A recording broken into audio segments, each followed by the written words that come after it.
The stars had been calling to humanity for centuries, but when Captain Jake Morrison finally answered that call, he had no idea he was about to doom his entire species to war. His ship, the USS Liberty, drifted through the void between solar systems when the first alien vessel appeared on their sensors like a ghost materializing from darkness. Jake stared at the readings with wide eyes. The ship was massive, easily 10 times larger than anything Earth had ever built. Its hull gleamed with an otherworldly silver that seemed to bend light around its edges. Within minutes, more ships appeared until Jake counted over 50 alien vessels surrounding his small exploration craft. The communication came through in perfect English, though the voice carried an odd musical quality that made Jake's skin crawl. Primitive vessel, you will prepare for boarding. Resistance will result in immediate destruction. Jake looked at his crew of 12 brave souls who had volunteered for this deep space mission. Lisa Carter, his second-in-command, gave him a grim nod. They all knew this moment would define not just their fate, but the fate of everyone back on Earth. The aliens who boarded their ship were tall and graceful, with pale blue skin and eyes that held the coldness of space itself. They called themselves Zephyrians, and their leader, a being named Vextaler, examined the humans like a scientist studying insects under glass. Your species has achieved faster than light travel, Vextaler said, his voice carrying that same musical tone. This places you under the jurisdiction of the Galactic Council. You will submit to Imperial rule or face the consequences. Jake tried to maintain his composure, but his heart hammered against his ribs. We're explorers, not conquerors. We come in peace. Vextaler's laugh sounded like wind chimes in a hurricane. Peace is a luxury afforded only to those strong enough to enforce it. Your people are weak, divided, and primitive. The Zephyrian Empire has conquered 17 star systems. Your single world will barely register as an addition to our domain. The aliens took detailed scans of the Liberty's technology, downloaded their star charts, and learned everything they needed to know about Earth's location and capabilities. Jake watched helplessly as decades of human, technological advancement was catalogued and dismissed as inferior by beings who had been traveling the stars since before Earth's first civilizations began. When the Zephyrians finally released them, Jake knew he was carrying a death sentence back to his home world. The alien fleet followed at a distance as the Liberty limped back toward Earth, its crew traumatized by their first contact with galactic civilization. Back on Earth, the news of alien contact sent shockwaves through every government and military installation on the planet. Admiral Lisa Carter, who had been promoted after her return from the Liberty mission, found herself standing before the United Earth Defense Council, trying to explain the impossible. They gave us 60 Earth days to surrender unconditionally, Lisa said, her voice steady despite the magnitude of what she was reporting. Their fleet consists of over 10,000 warships, each capable of destroying our most advanced vessels without effort. President Karen Walsh leaned forward in her chair, her face pale but determined. What are our options, Admiral? Conventionally speaking, we have none, Lisa replied. Their technology is centuries ahead of ours. Their weapons can tear through our strongest armor like paper. Their shields can deflect anything we throw at them. Dr. Alan Rodriguez, Earth's leading expert on xenobiology, had been studying the recorded interactions with the Zephyrians for weeks. He cleared his throat and spoke up from his position at the conference table. There might be something we're missing, Alan said quietly. I've been analyzing their communication patterns, their ship formations, even the way they move. These aliens fight like they're following a script. General Marcus Cole frowned. What do you mean, Doctor? Their entire approach to warfare seems based on rigid protocols and honor codes, Alan explained.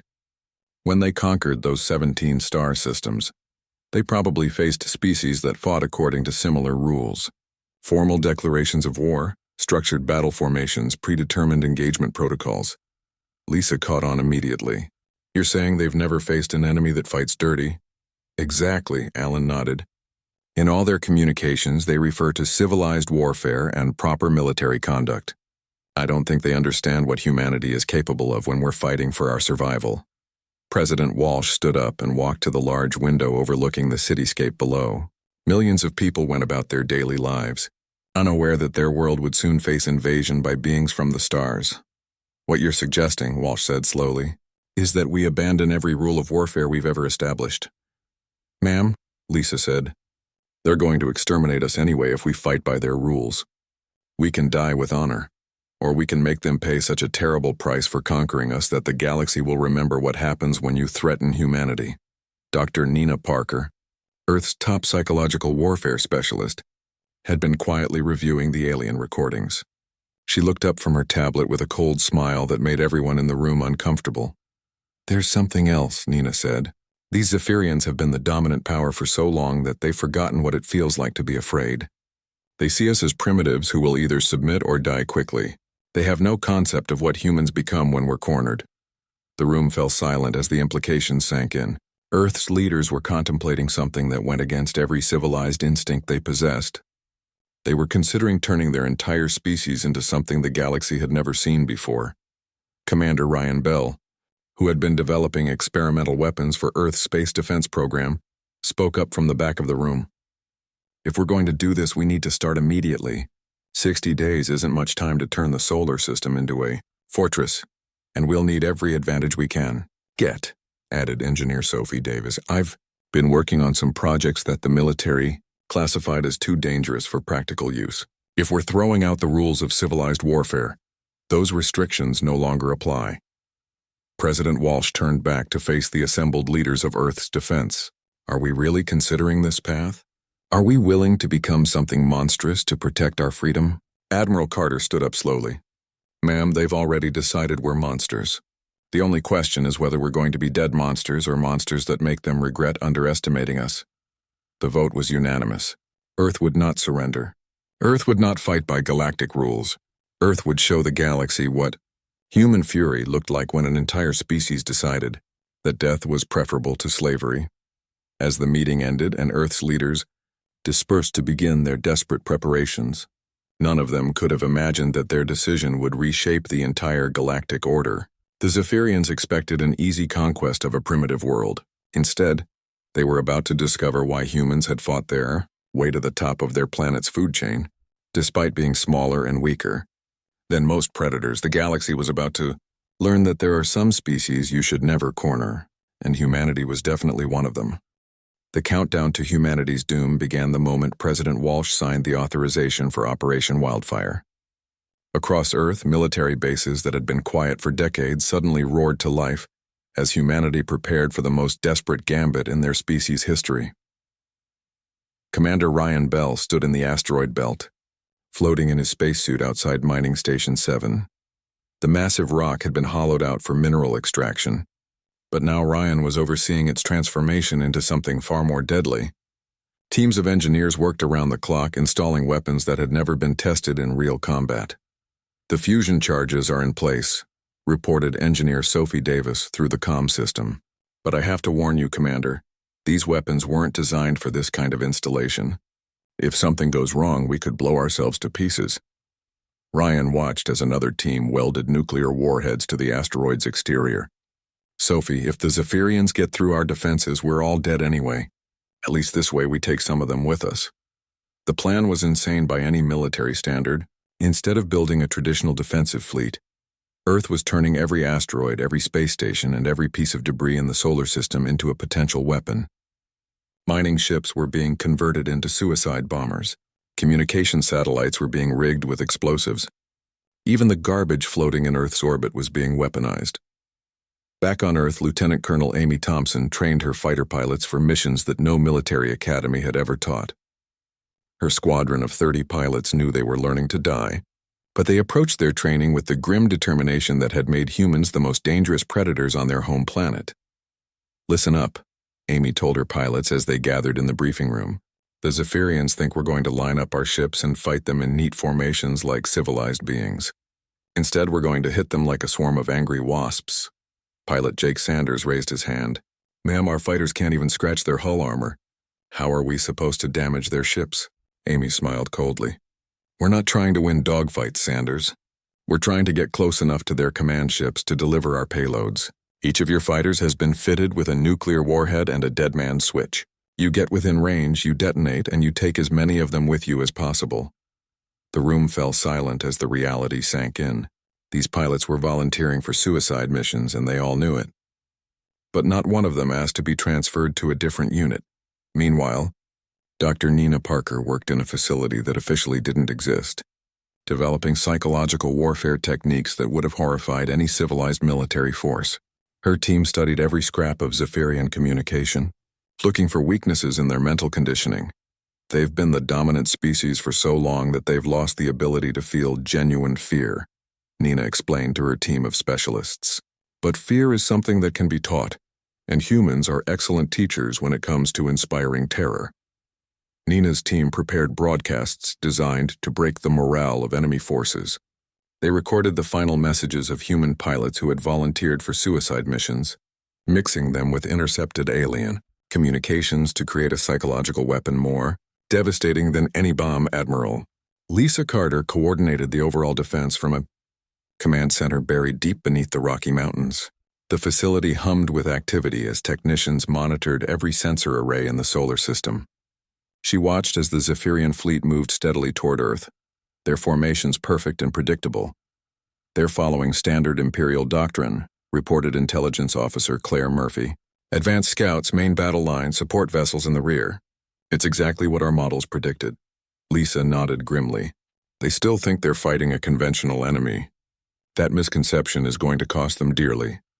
The first phase of Operation Wildfire activated when the Zephyrian scout ships crossed into the outer solar system.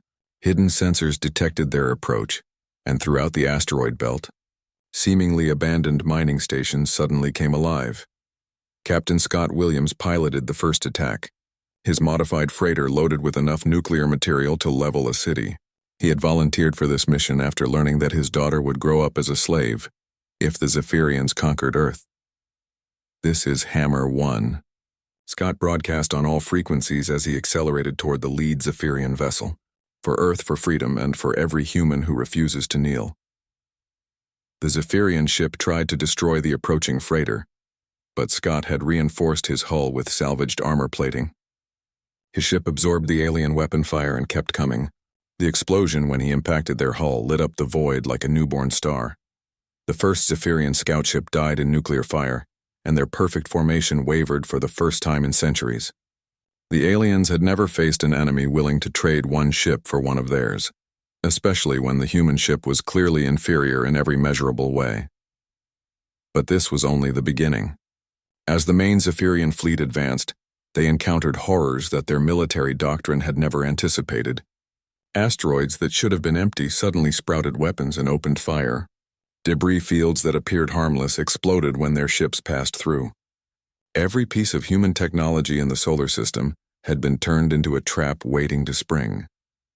General Marcus Cole monitored the space battle from Earth's surface while preparing for ground combat. He knew that some Zephyrian forces would make it through the orbital defenses, and when they did, they would face urban warfare unlike anything in galactic history. They're used to conquering planets where the population surrenders after losing their military, Marcus explained to his officers. They've never had to fight for every building, every street, every room. We're going to teach them what human stubbornness really means. The preparations were almost complete. Earth cities had been fortified with hidden weapon caches and underground bunkers. Civilian populations had been trained in guerrilla warfare tactics.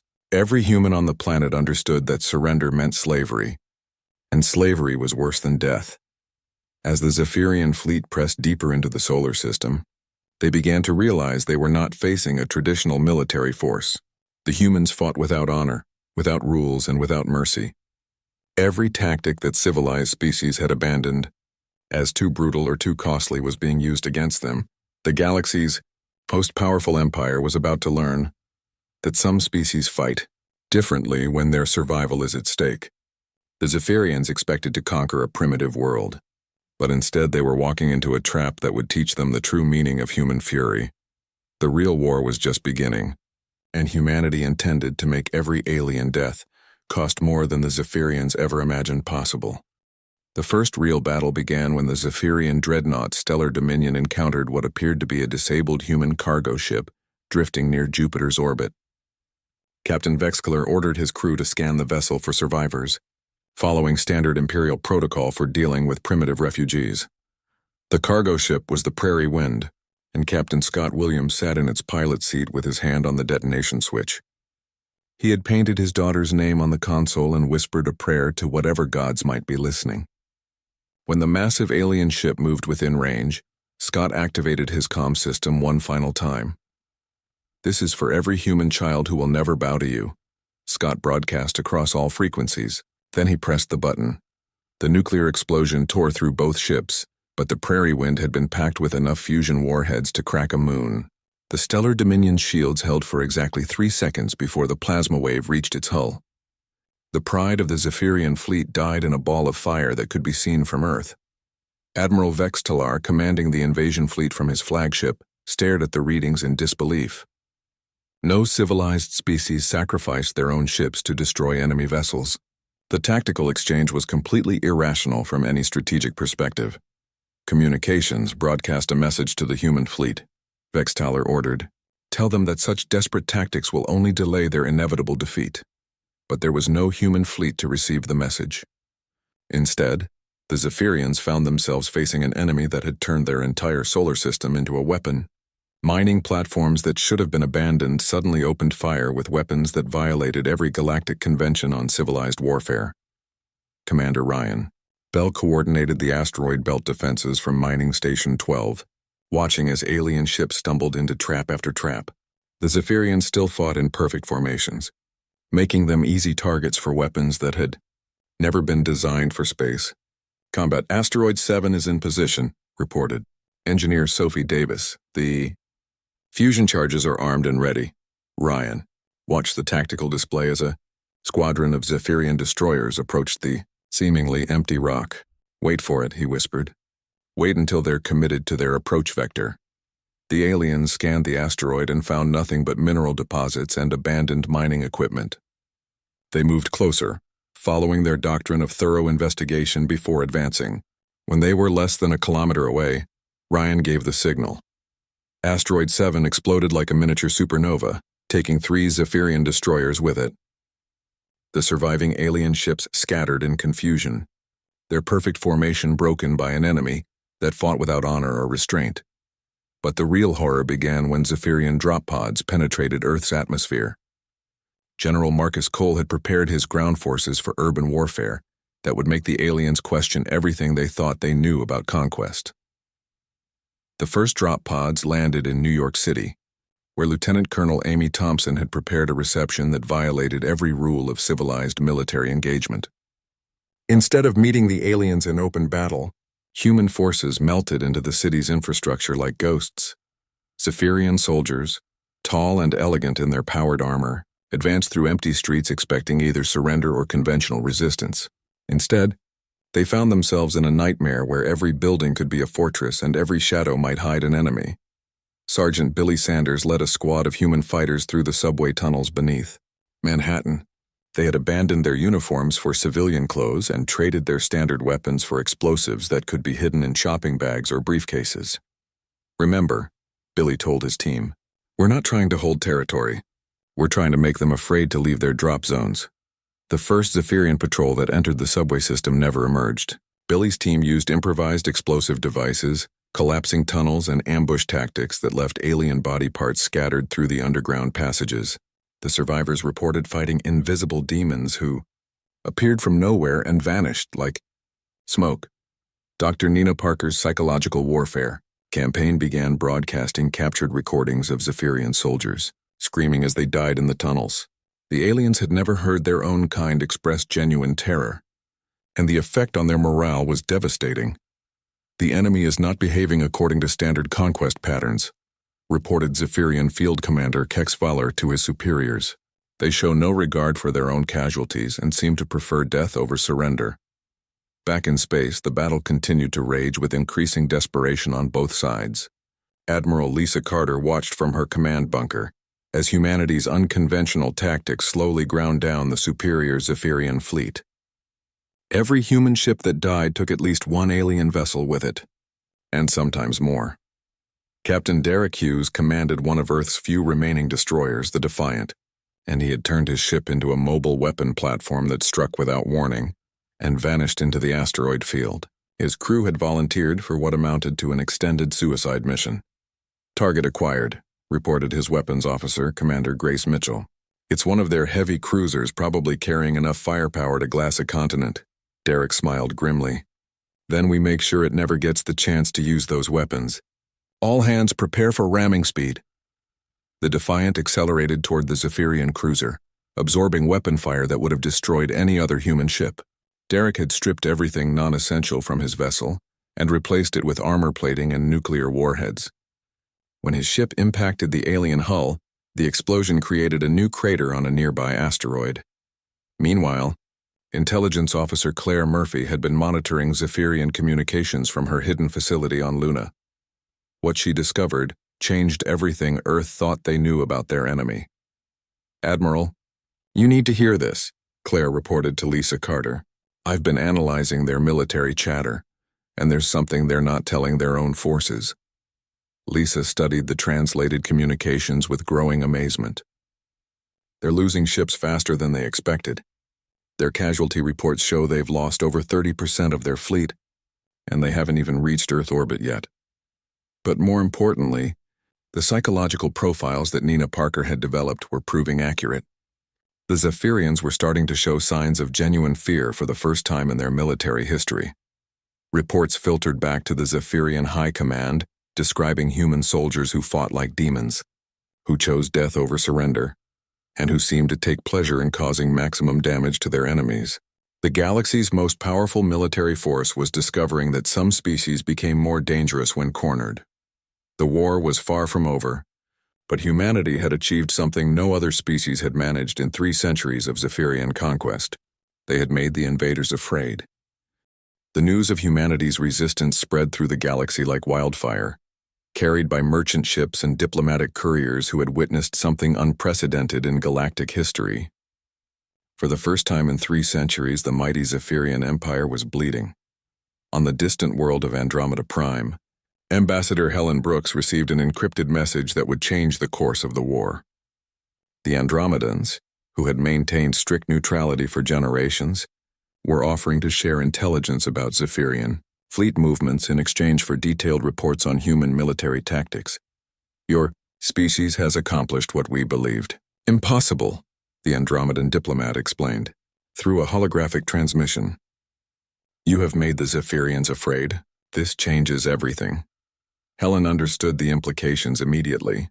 If neutral species were beginning to question Zephyrian invincibility, then humanity's desperate fight was having consequences far beyond Earth's solar system. She began coordinating with resistance movements on worlds that had been conquered generations ago. Back in the Sol system, Captain Derek Hughes found himself in command of a prize that no other species had ever captured. His boarding party had successfully taken control of a damaged Zephyrian heavy cruiser, and more importantly, they had captured Admiral Kexvalar alive. "I don't understand how this is possible," Kexvalar said as human soldiers escorted him to the makeshift interrogation facility on Ceres Station. "Your species should have surrendered after losing your first ships. No civilized race continues fighting when victory is impossible." Intelligence Officer Claire Murphy studied the alien admiral with professional interest. She had been preparing for this moment since the war began, developing interrogation techniques specifically designed for Zephyrian psychology. "That's your first mistake," Claire told the prisoner. "You assume we're fighting to win? We're fighting to make sure you lose more than you can afford." The interrogation sessions revealed intelligence that shocked even Claire's experienced team. The Zephyrian Empire was not as stable as they pretended. Several conquered worlds were showing signs of unrest, inspired by reports of human resistance. The Imperial fleet was operating at reduced capacity because they had never expected to face an enemy that inflicted such massive casualties. Most importantly, the psychological impact of fighting humans was breaking veteran soldiers who had conquered entire star systems without hesitation. Medical reports from Zephyrian ships described soldiers suffering from what humans would recognize as combat trauma, but which the aliens had no experience treating. Meanwhile, Dr. Nina Parker's psychological warfare campaign reached new levels of effectiveness. Her team had learned to mimic Zephyrian communication protocols and began broadcasting fake distress calls from Imperial ships. The confusion and fear this created in their fleet coordination was devastating. "They're starting to question their own communications," Nina reported to Admiral Lisa Carter. "Their junior officers are afraid to act on orders because they're not sure which messages are real. The turning point came when news of humanity's resistance reached the Centauri Collective, a powerful merchant federation that had maintained trade relationships with dozens of species throughout the galaxy. The Centauri had built their civilization on the principle that business was more important than politics, but they recognized an opportunity when they saw one. Representative Marcus Vale, speaking for the collective's governing council, made a decision that would reshape galactic politics. The Centauri Collective officially recognizes Earth as a sovereign world and offers immediate trade agreements for advanced technology. The announcement sent shockwaves through the Zephyrian command structure. If the galaxy's most important trading partners were legitimizing human resistance, then other species might follow their example. On Earth, General Marcus Cole had transformed urban warfare into an art form that horrified even his own forces. New York, Los Angeles, and London had become meat grinders where Zephyrian soldiers died in alleys and sewers, hunted by humans who had abandoned every concept of civilized military engagement. Colonel Grace Mitchell led her forces through the ruins of downtown Chicago, where weeks of fighting had reduced skyscrapers to rubble-filled mazes perfect for ambush tactics. The Zephyrians controlled perhaps 6 city blocks, but each building cost them dozens of soldiers to secure. "They still don't understand," Grace told her exhausted troops. "They think we're defending territory. We're not defending anything. We're making them pay for every inch of ground until they decide the price is too high." The psychological effect on Zephyrian ground forces was becoming apparent in their communications, which Claire Murphy's team intercepted and analyzed constantly. Alien soldiers reported nightmares about human fighters who seemed to materialize from shadows. Some refused to enter buildings without massive support, while others requested transfers to different theaters of war. But the real breakthrough came when Lieutenant Colonel Amy Thompson led the first successful human counterattack in space. Her squadron of modified fighters, each carrying nuclear payloads, struck a Zephyrian supply convoy that was attempting to resupply their forces on Earth. "Remember," Amy told her pilots as they approached the enemy formation, "we're not trying to survive this mission. We're trying to send a message that will reach every Zephyrian ship in the galaxy." The attack succeeded beyond all expectations. Amy's squadron destroyed not just the supply ships but also their escort vessels, proving that human forces could take offensive action even while defending their home world. The recordings of human pilots laughing as they died in nuclear fire spread through Zephyrian communication networks, adding to the growing psychological pressure on Imperial forces. The galaxy was watching Earth's resistance with growing amazement and fear. Species that had submitted to Zephyrian rule without fighting were beginning to question their decisions. Resistance movements on conquered worlds received encrypted transmissions containing human tactical manuals and psychological warfare techniques. On the industrial world of Kepler Station, workers began staging slowdowns and sabotage operations inspired by human resistance tactics. On the agricultural planet Harvest Moon, farmers started hiding food supplies from Imperial tax collectors. The infection of rebellion was spreading through the galaxy's most stable empire. Admiral Vextalar, commanding what remained of the invasion fleet, found himself in an impossible position. His forces had achieved none of their objectives and were hemorrhaging ships and personnel at an unsustainable rate. The humans showed no signs of surrender despite suffering massive casualties, and their resistance was inspiring rebellion throughout Imperial space. Status report, Vextalar demanded from his increasingly nervous staff. 60% fleet casualties, his tactical officer reported. Ground forces are requesting immediate evacuation from all Earth surface positions. Morale throughout the fleet is at critical levels. Vextalar stared at the tactical displays showing the hellish battle for Earth. His empire had conquered 17-star systems by following established protocols for civilized warfare, but humanity fought like demons from the deepest void, and their fury was reshaping the galaxy's understanding of what war could become. The final phase of the war began with humanity doing something no species in galactic history had ever attempted. Instead of defending their home world, they launched an invasion of the Zephyrian home system itself. Admiral Lisa Carter stood on the bridge of the newly completed starship Vengeance, a vessel built from salvaged Zephyrian technology and human desperation. The ship was ugly, dangerous to its own crew, and absolutely terrifying to anyone who understood what it represented. "All ships report ready for jump," announced Commander Ryan Bell from his position at the tactical station. The human fleet consisted of captured alien vessels, modified cargo ships, and experimental craft that had never been properly tested. By any reasonable standard, it was a suicide mission. "Begin Operation Starhammer," Lisa ordered, and humanity struck at the heart of an empire that had ruled the galaxy for 3 centuries. The jump to Zephyrian space took 18 hours, during which every human aboard the makeshift fleet knew they were probably traveling to their deaths. Captain Derek Hughes commanded a squadron of fighters that had been built using alien technology nobody fully understood. His pilots were volunteers who had survived the battle for Earth and wanted to finish what the Zephyrians had started. "Listen up," Derek told his squadron over the comm system. "We're about to attack the most heavily defended system in the galaxy. The enemy has orbital fortresses that could destroy planets and defense fleets that outnumber us 100 to 1. Our only advantage is that they've never faced an enemy crazy enough to try this." The human fleet emerged from hyperspace directly in the middle of the Zephyrian home system, bypassing the outer defenses through tactics that violated every principle of civilized warfare. Instead of announcing their presence and demanding surrender, they simply opened fire on everything within range. Captain Billy Sanders piloted his modified bomber straight toward the largest orbital platform, his cargo hold packed with nuclear warheads and his heart filled with the fury of a species that had refused to die quietly. The platform's shields absorbed his ship's explosion, but the psychological impact of humans attacking their sacred homeworld sent shockwaves through the defending fleet. Colonel Grace Mitchell led the ground assault on Zephyra Prime itself, dropping through the atmosphere in pods that had been designed to penetrate planetary defenses. Her mission was simple: reach the Imperial Palace and prove that nowhere in the galaxy was safe from human vengeance. The landing was chaos. Zephyrian defense systems tore apart half the human drop pods before they reached the surface, but Grace and her survivors fought their way through the alien capital like demons possessed. They used every dirty trick they had learned during the siege of Earth, turning the elegant Zephyrian city into a war zone. "Objective in sight," Grace reported as her forces reached the steps of the Imperial Palace. The building was a masterpiece of alien architecture that had stood for 1,000 years as a symbol of Zephyrian power.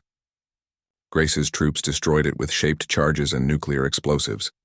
Meanwhile, Ambassador Helen Brooks was coordinating the most important battle of the war from her hidden command center on Luna.